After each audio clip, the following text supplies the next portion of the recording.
Saudações, galera que acompanha o canal do Mautama. Sejam bem-vindos ao Papo Reto com o Mautama na sua estreia no dia de hoje. Não nas melhores condições, porque já está à noite e a minha iluminação não está ideal, como vocês viram já no vídeo de introdução. É uma gravação tabajara, mas muito amorosa, com conteúdo top. Então vamos lá direto ao assunto. Alguém aí já viu o meu vídeo de chamado para esse perguntas e respostas, e eu já recebi um e-mail bem legal de um camarada muito gente fina que tem várias perguntas e o tema é mediunismo. Então, se você se interessa por esse assunto, fica aí, fica ligado, vamos ver o que eu tenho a dizer sobre as perguntas, que são muitas. Então, primeiramente, quero agradecer a você aí, ao Soldado Master Blaster Universal VIP, pela sua interação, pela sua amizade, gratidão, cara, por tantos anos de aprendizados, né? Não tão junto ultimamente, mas agora que eu estou fazendo esse canal, você está aí presente. Muito obrigado. Eu valorizo muito a sua companhia. Estou muito feliz com a sua interação e suas perguntas foram grandiosas. Vamos lá, vou tentar responder à altura. Então começa assim o e-mail. Sargento Mautama. Após as breves leituras de suas obras e da minha trajetória pelas inúmeras religiões que eu já passei, eu gostaria de saber o seu ponto de vista nas seguintes questões. Todas as pessoas possuem o dom da mediunidade? Sim, essa é a minha opinião. Então, antes de eu começar a falar mais profundamente sobre o tema mediunidade, eu quero deixar claro qual é a metodologia ou ponto de vista que eu vou utilizar. Bom, como a maioria de vocês que acompanham o canal já sabem, eu sou um pesquisador da conscienciologia. Então a principal referência que eu vou utilizar é a conscienciologia e a projeciologia, que são ciências propostas pelo professor Valdo Vieira e que são fundamentadas pelo paradigma consciencial, que é uma forma que a gente tem de observar as coisas. É diferente do espiritismo, é, digamos, uma abordagem mais científica e não tão mística. Então algumas coisas vão ser explicações bem ligadas ao espiritismo e outras não. Mas vamos lá. Todas as pessoas possuem dom de mediunidade? Sim, todas as pessoas possuem. Não é exatamente um dom, e sim uma faculdade natural do ser. Na minha opinião, mediunidade é uma capacidade que nós temos, é uma atividade intelectual que é desenvolvida através de sentidos mais sutis. Na conscienciologia, a gente diz que a mediunidade é chamada de parapsiquismo, ou seja, são aquelas percepções que estão relacionadas aos sentidos que não são físicos, aos parasentidos, à intuição, ao pensamento livre. Então são percepções de dimensões que não são dimensões materiais, são dimensões extrafísicas. Então essas percepções extrafísicas são conhecidas como parapsiquismo. Então toda vez que você ouvir falar a palavra parapsiquismo, você pode interpretar como mediunismo ou mediunidade. O mediunismo e o parapsiquismo são a essência, e a mediunidade é a habilidade com que a gente desenvolve o nosso parapsiquismo. Tá? Então, na minha opinião, pergunta aqui, na sua opinião, Maltamo, o que é um médium?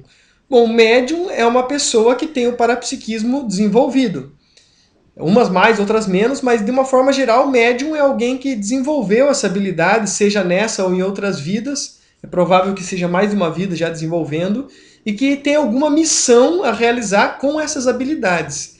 Então a maioria dos médiums tem uma missão espiritual a cumprir com esses dons, com esses talentos, e é por isso que eles nascem com essa habilidade mediúnica. Como saber se somos médiums e se formos, o que devemos fazer? Bom, saber se nós somos médiums, naturalmente a gente vai saber, porque a maioria dos médiums se sente um pouco estranho em relação à maioria das pessoas. Uma pessoa que é médium mesmo, geralmente ela tem percepções que os outros não têm. Ela escuta vozes, ou ela vê pessoas, ela tem sonhos lúcidos, ela tem clarividência, ela tem uma série de fenômenos que vão levar ela a se sentir um pouco diferente, um peixe fora d'água. Muitos médiuns são considerados esquizofrênicos, loucos, bipolares, porque são pessoas que não são tão constantes nas percepções, que às vezes não sabem como lidar, justamente porque não tem uma educação voltada a desenvolver o parapsiquismo.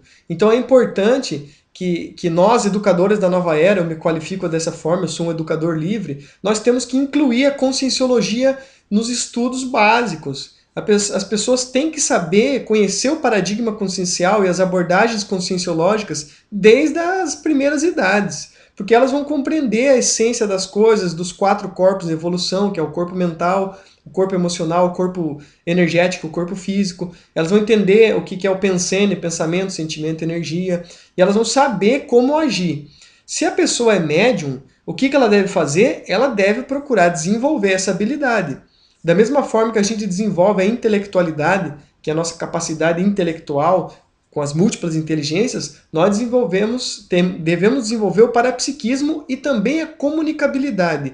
Isso é chamado de tridotação consciencial. Então você pode acompanhar aí, eu vou postar um vídeo que eu gravei e está só no meu Facebook, mas eu vou colocar aí no canal do YouTube também, que chama-se Tridotação Consciencial. Então ou você dá uma olhada no Facebook, na minha área de vídeos, na minha página, ou em breve vai ter aí no canal a tridotação consciencial para você ter uma resposta melhor sobre isso. Beleza, vamos seguindo. Desenvolver a mediunidade acarreta algum problema para a pessoa?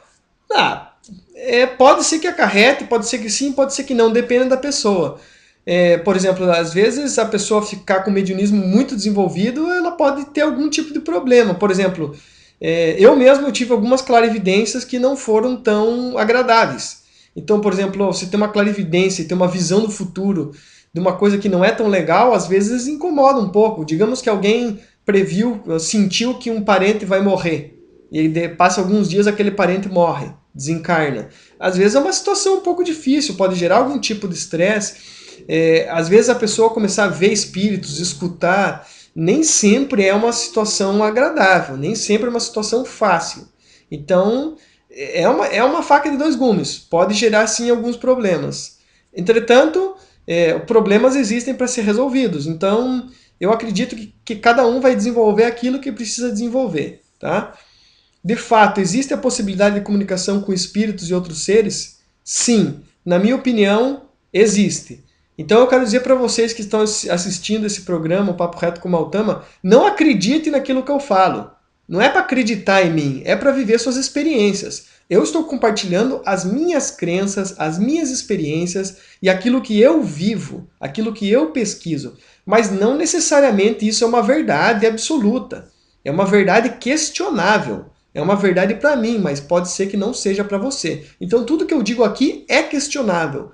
Use o seu senso lógico, use sua intuição para você encontrar as melhores respostas dentro do seu coração, dentro da sua consciência. Se a sua resposta da consciência ressona com a minha, beleza, aí vamos adiante, certo? Então, na minha opinião, sim, existe a possibilidade de comunicação autêntica. Existe incorporação voluntária e involuntária? Sim, também existem esses 2 fenômenos. E, ao meu ver, incorporação é um fenômeno bem discutível, porque é mais provável que a gente exteriorize alguma coisa do que a gente incorpore. Porque, de fato, a nossa consciência, a consciência suprema, em última análise, é uma só. Ou seja, existe uma mega consciência, a cosmoconsciência, que alguns chamam de Deus. Então Deus é o estado da onisciência, a consciência pura. E Deus se subdivide em espíritos, almas e grupos de seres e etc. E aí vai depender da tua abordagem. Se você acredita que Deus é um só e que Deus é tudo, não existe como incorporar nada. Agora, se você acredita que existem milhares de seres, todos divididos, todos individuais, aí sim você pode pensar na incorporação. Então, dentro desse ponto de vista da dualidade, da divisão, dos múltiplos egos, a gente pode levar em consideração que existe uma incorporação e que ela pode ser voluntária quando o médium é passivo, quando ele sente o ser entrante chegando, se estabilizando, utilizando o seu veículo, ou pode ser uma incorporação involuntária, quando é um médium inconsciente, que a pessoa está aqui, de repente eu estou falando e entra um outro ser aqui e já começa a falar outra coisa e, enfim, usar o canal de uma forma que o médium não tem controle ou consciência. Tá? Então isso aí acontece muito lá no João de Deus. Eu tive a oportunidade de ir várias vezes lá na casa do médium João de Deus, de ver cirurgias incríveis, cirurgias nos olhos, cirurgias físicas, onde as pessoas não sentem dor, passam por procedimentos cirúrgicos.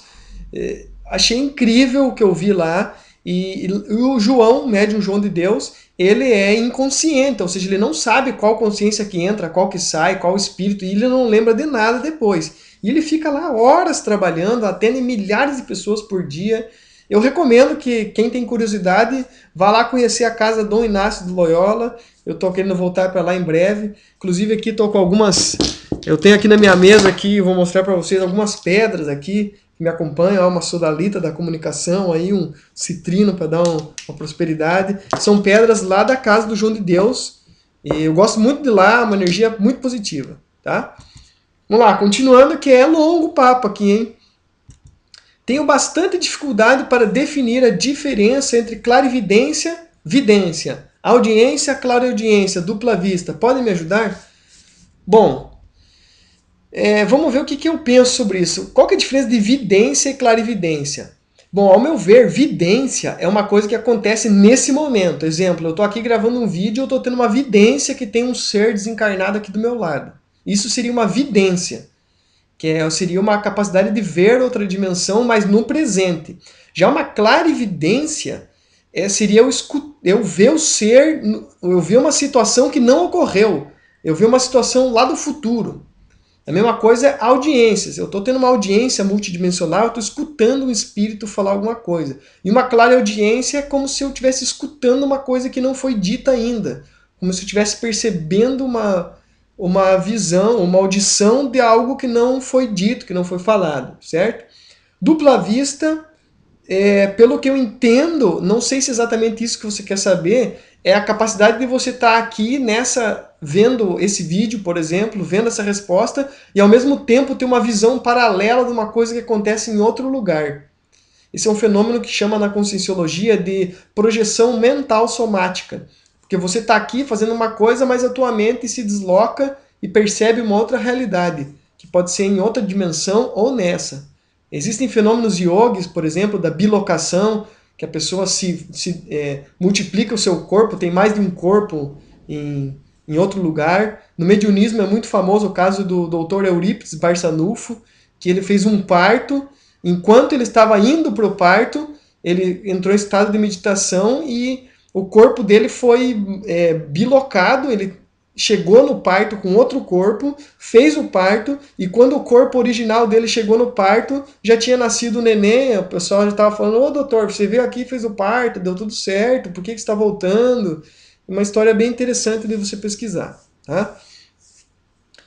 No quesito incorporação, como médiuns dão passividade a espíritos menos esclarecidos, formando formas físicas diferentes, falando com voz alterada.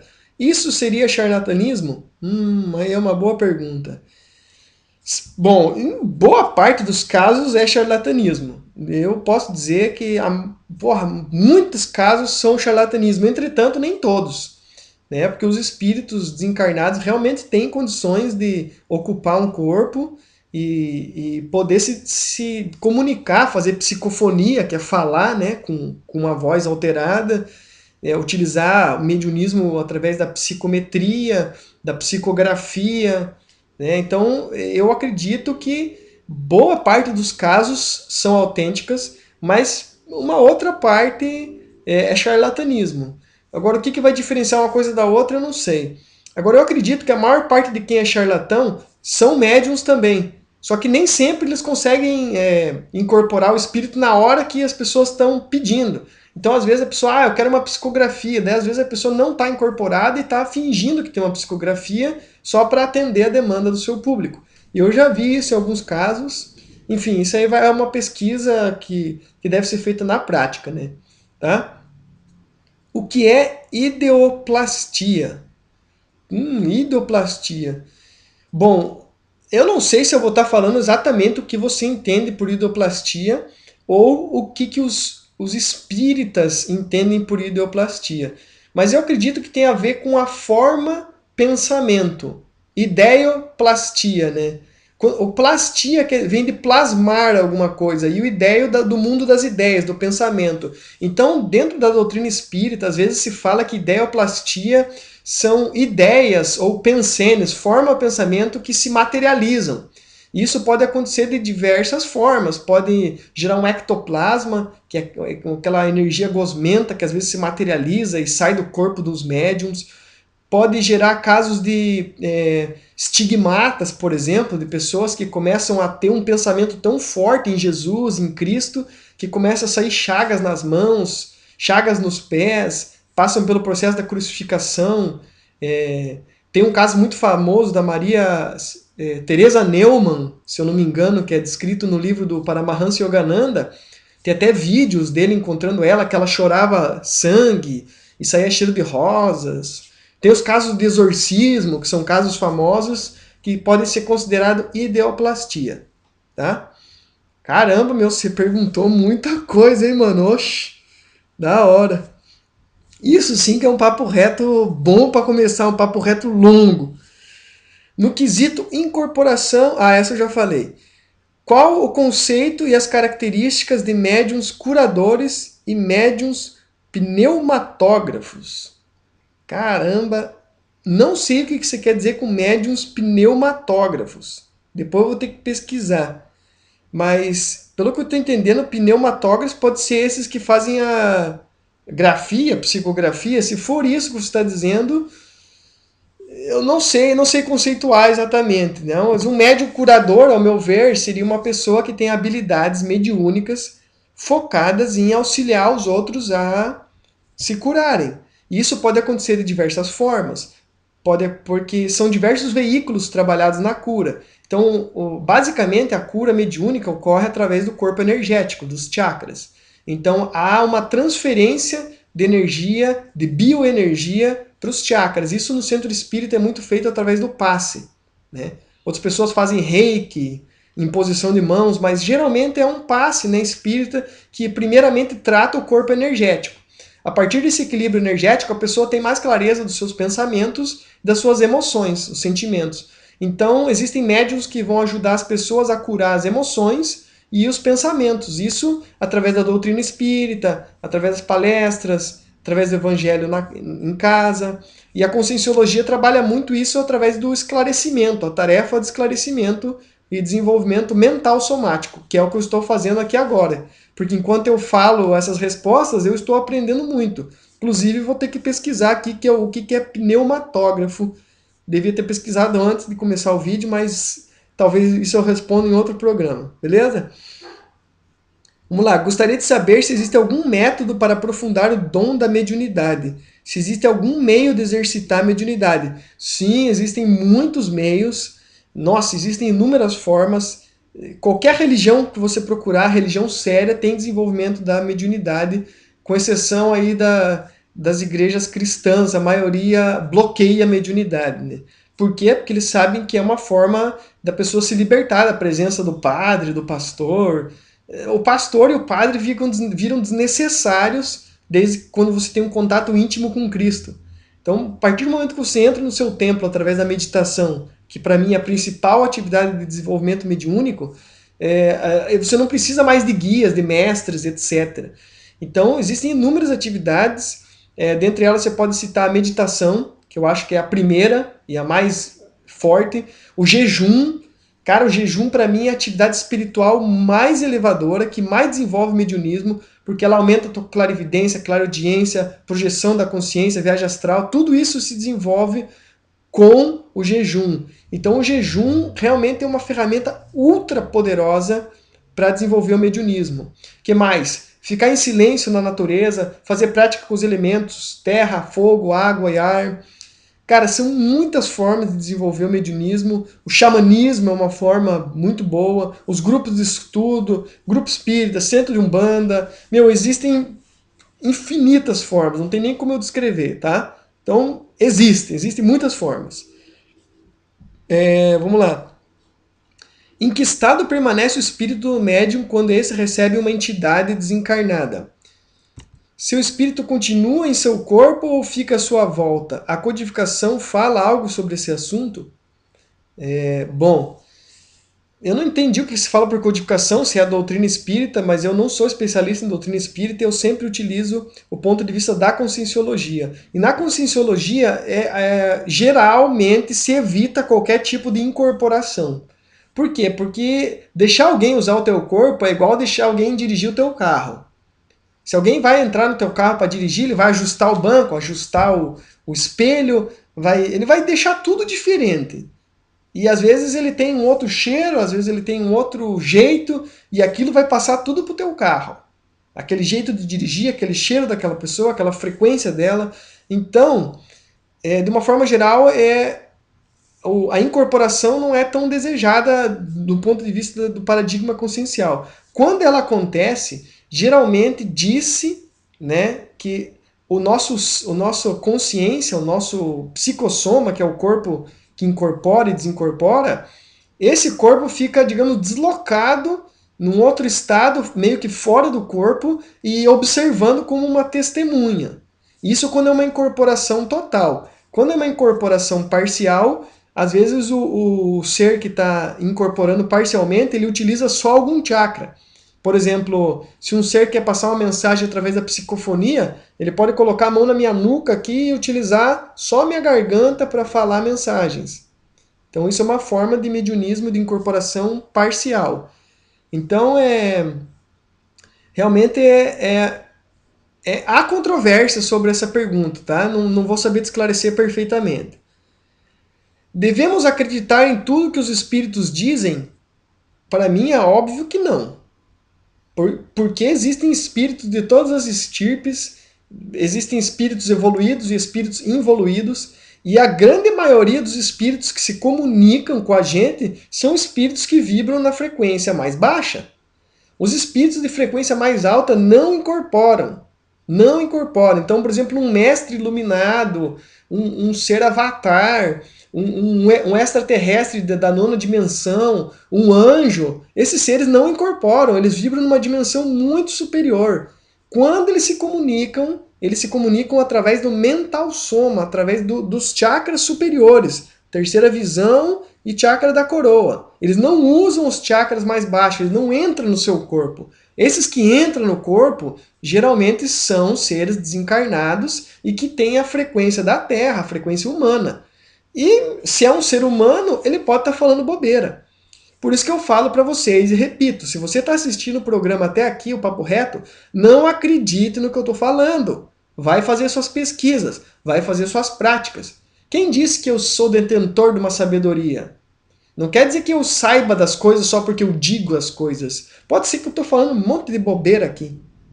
Certo? Então, olha para o seu coração, para a sua intuição. Intuitivamente você vai sentir se existe alguma verdade naquilo que eu estou falando. E mesmo que você sinta que é verdade, utilize a razão. Questione, filosofe. Eu sou um filósofo, eu questiono tudo que eu vivo. Eu questiono até as experiências que eu vivo sem ninguém estar por perto.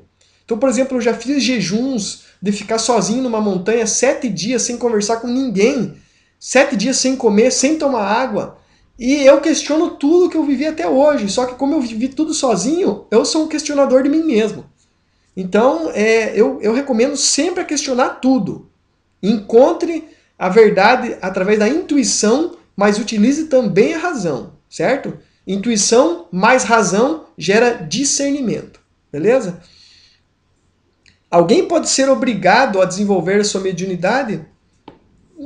Depende do que você entende por obrigação. Eu acredito que algumas pessoas têm o propósito de desenvolver a mediunidade. Então eu acredito que algumas pessoas têm essa missão espiritual, que elas precisam se desenvolver para cumprir o seu propósito de vida e sair do ciclo das encarnações, né? Cumprir a sua missão. Então, não é que a pessoa seja obrigada, mas talvez se ela não desenvolver, ela não consiga cumprir a sua missão. Isso eu posso dizer de mim. Eu me sinto, não é obrigado, mas eu me sinto, digamos, com o dever de desenvolver a minha mediunidade, meu parapsiquismo, para poder estar passando informações como essa, por exemplo.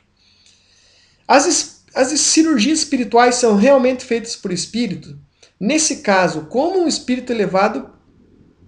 pode um espírito elevado ser antiético, exercendo ilegalmente a medicina?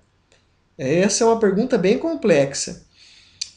Bom, eu acredito que cirurgias espirituais são sim feitas por espíritos, em sua grande maioria, e que só que nem todos eu acredito que são espíritos elevados, porque às vezes vai que é um médico que desencarnou e não cumpriu o seu propósito de vida e que está ali tentando cumprir o seu propósito de vida utilizando o corpo de um médium. Exercendo ilegalmente a medicina, né? Como é o caso lá do João de Deus. O João de Deus não é médico, cara. O cara é alfaiate. O cara é alfaiate, ele não sabe nada de medicina, ele nunca fez faculdade. Mas você chega lá, meu, ele raspa o olho da pessoa, cara, é um canivetinho tabajara, meu irmão. Alguém segura uma lanterninha lá, o cara pega, abre o olho lá e passa um canivetinho, e daí a tiazinha sai lá falando, nossa, eu não enxergava faz 16 anos, agora eu voltei a enxergar. Cara, como é que você vai explicar isso? Eu não tenho explicação. Eu vi ele cortar o peito de uma gringa lá, encostar a mulher na parede lá e cortar lá na telão, lá cortar ela e a mulher lá numa boa arrancar o tumor com a mão. Aí, segundo o pessoal da casa, quem incorpora nele é o Dr. Augusto de Almeida, que era um médico cirurgião. Então, eu não sei precisar exatamente essa questão dos espíritos elevados ou não. Entretanto, eu acredito que a maioria dos espíritos evoluídos segue um código cósmico de ética, conhecido como cosmoética, e que eles não fazem coisas que não são permitidas. Então eu acredito que existe um código, mas não sei se todos esses espíritos que incorporam seguem esse código. É bem provável que não. Como o ser humano é um ser antiético, é bem provável que existam espíritos antiéticos. Essa é a minha opinião. Vamos lá. Gostaria de saber se é possível uma pessoa que está estudando kardecismo não poder ajudar por não ter dons mediúnicos. E no caso, o que as pessoas devem fazer para saber se tem dons ou não? Cara, eu acho que todo mundo pode ajudar, mesmo que não tenha o dom mediúnico desenvolvido. Eu acho que realmente todo ser humano tem um talento, um dom especial, mesmo que não seja mediúnico. Que ela pode achar que não é mediúnico e pode ser. E tanto faz se é ou não, todo mundo tem uma forma de ajudar. A caridade pode e deve ser feita por todos os seres. Então, se a pessoa tem um dom mediúnico ou não, tanto faz. Sempre existe um papel para ajudarmos uns aos outros. Nós sempre temos condições de estar auxiliando as pessoas dentro de 3 tipos de tarefa. A tarefa de consolação, que é oferecer um colo amigo, oferecer um apoio, um carinho, um conforto. A tarefa de esclarecimento, que é o que eu estou fazendo agora, que é tentar levar a verdade do conhecimento, da sabedoria prática, das experiências que você vive para outras pessoas, com a finalidade de esclarecer a consciência delas. E também a tarefa energética pessoal, que é doar energia, fazer o passe, doar energia para o mundo espiritual, para que essa energia tenha um bom uso. Tá? Então, eu acredito que todo mundo tem como ajudar os outros.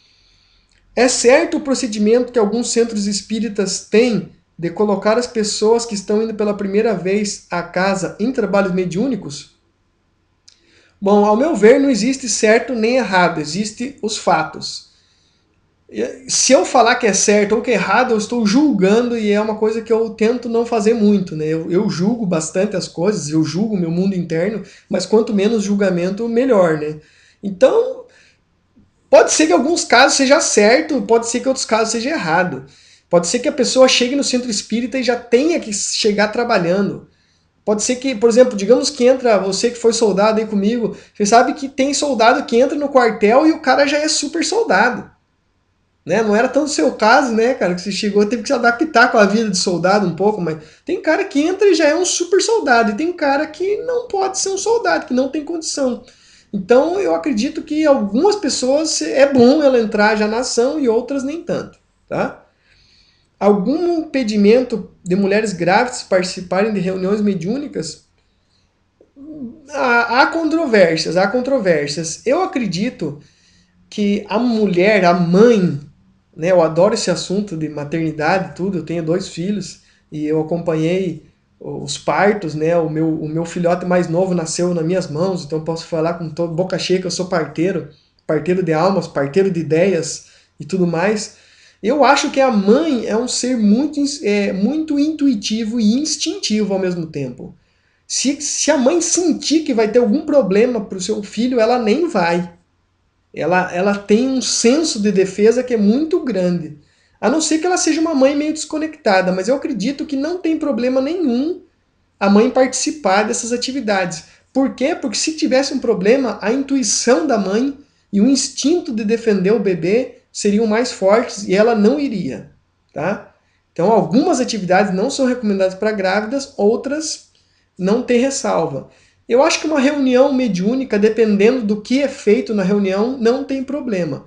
Agora, se for um processo tipo um ritual xamânico, um temascal, se for talvez um trabalho de desobsessão, de apometria, aí há de se estudar um pouco melhor a situação antes de dizer sim ou não. E vamos lá para a última, derradeira pergunta. Uau! Gratidão, hein? Pode o espírito encarnado promover fenômenos físicos, tipo materialização ou transporte de objetos, sem o concurso dos espíritos do mundo invisível? Sim, eu acredito que sim. É uma crença pessoal minha, mas eu acho que nós, como seres encarnados, nós temos o poder de se desenvolver multidimensionalmente. E o que é isso? Se você tem um corpo alinhado com as outras dimensões, se os teus 4 corpos você tem lucidez sobre eles, você consegue se desenvolver em outras dimensões. Isso quer dizer que você pode ter a telecinese, que é o que você está falando, que é a capacidade de deslocar objetos, né, fazer transporte, teletransporte. Você tem a capacidade de materializar, desmaterializar. Eu recomendo a todas as pessoas curiosas sobre o assunto a leitura do livro Autobiografia de um Yogi, do Paramahansa Yogananda. É um mestre indiano fenomenal. Os livros dele, para mim, são um dos melhores que existem. E esse livro, particularmente, onde ele conta a trajetória dele, ele conta quantos yogis que ele conheceu ao longo da vida que faziam coisas inacreditáveis. Você fica lendo e fala, meu Deus, será que eu acredito nesse cara de tanta coisa que acontecia? Era cara levitando, era cara com 2 corpos, era cara que se teletransportava, era um maluco que ia para um outro planeta, para outra dimensão, é um que vivia sem comer, um que matava os tigres com a mão, outro que ganhou 20 e poucos quilos num dia, que a mãe dele falou que ele estava magra, ele voltou e virou um bombadão. São fenômenos incríveis que, eu acredito naquele cara porque a pureza dele, a missão espiritual dele eram muito elevadas. Mas não estou falando para você acreditar, estou falando para você ler o livro Autobiografia de um Yogi. Então eu acho que é mais ou menos isso. Queria agradecer você aí, o Soldado Universal, Cósmico, Master, pelo seu e-mail da hora com essas perguntas todas. Queria pedir perdão aí pra galera pela qualidade do vídeo, que tá paia pra caramba, eu tenho certeza que ficou ruim. Vou tentar gravar os outros programas de dia, mas é isso aí, eu já quis entrar em ação, quis chegar chegando. Esse é o Papo Reto com o Maltama, seja bem-vindo. Mande seu e-mail, mande suas perguntas, deixe seus comentários aí, o que você quer saber sobre o assunto, se gostou, se não gostou. Qualquer coisa, escreve para mim no e-mail maltama@liderdeouro.com.br e a gente se vê por aí no próximo Papo Reto com o Maltama. Gratidão a todos, super abraço, meu amigo, até breve.